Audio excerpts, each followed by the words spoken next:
ये है blood fluke और ये तुम्हारा कुछ ऐसा हाल कर देगा। Blood fluke also known as schistosoma japonicum और मैंसोनी। और ब्लड फ्लूक का लाइफ साइकिल क्या होता है पहले वो जान लेते हैं। ब्लड फ्लूक जो है वो उसके एग्स जो होते हैं वो हमारे ब्लड स्ट्रीम में प्रेजेंट होते हैं, और जो फीमेल होती है वो हमारे ब्लड स्ट्रीम में एग्स पैदा करते रहती है। अपेरेंटली ये जो एग्स हैं वो हमारे फीसिस के थ्रू या यूरिन के थ्रू वो बाहर निकल जाते हैं। अब होता क्या है, जब ये बाहर निकलते हैं तो ये फ्रेश वाटर के कांटेक्ट में आते हैं और फ्रेश वाटर में ये एग्स हैच होकर एक स्टेज बनाते हैं जिसे हम कहते हैं मीरासीडिया। अब मीरासीडिया, ये है मीरासीडिया, आप देख रहे होगे।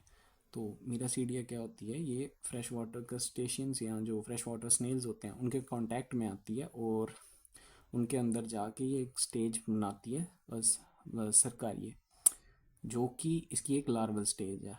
और फ्रेश वाटर्स जो स्नेल्स होते हैं वहाँ से ये लीव कर जाती है ये सरकारी स्टेज।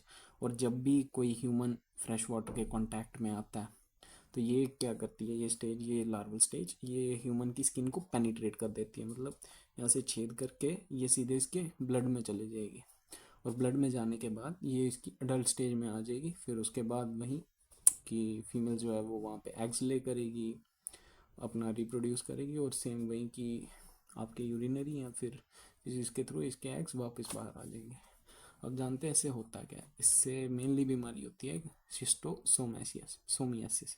अब दो टाइप के होते हैं, इंटेस्टाइनल और यूरिनरी। जो इंटेस्टाइनल होता है उसमें यूजुअली तो तुमको एब्डोमिनल पेन रहेगी, इंटेस्टाइन में प्रॉब्लम्स रहेंगी और तुम्हारा जो लीवर है वो डैमेज हो जाएगा। प्लस तुमको और भी मतलब प्रॉब्लम हो सकती है। वो अब बात करते हैं यूरिनरी सिस्टोसोमियासिस की। यूरिनरी वाले में क्या होता है कि तुमको ब्लड आएगा तुम्हारे यूरिन में, प्लस तुम्हारा जो यूरिनरी ब्लैडर है वो अच्छे से काम नहीं करेगा और तुमको हाई रिस्क है of cancer of urinary bladder. अब बात करते हैं कि इसके टेस्ट क्या क्या होते हैं। इसके टेस्ट मेरे मेनली होते हैं माइक्रोस्कोपी, तुम्हारे ब्लड लेंगे या तुम्हारा यूरिन या फिसिस लेंगे, उसमें डिटेक्ट करेंगे कि इसके एग्स हैं कि नहीं।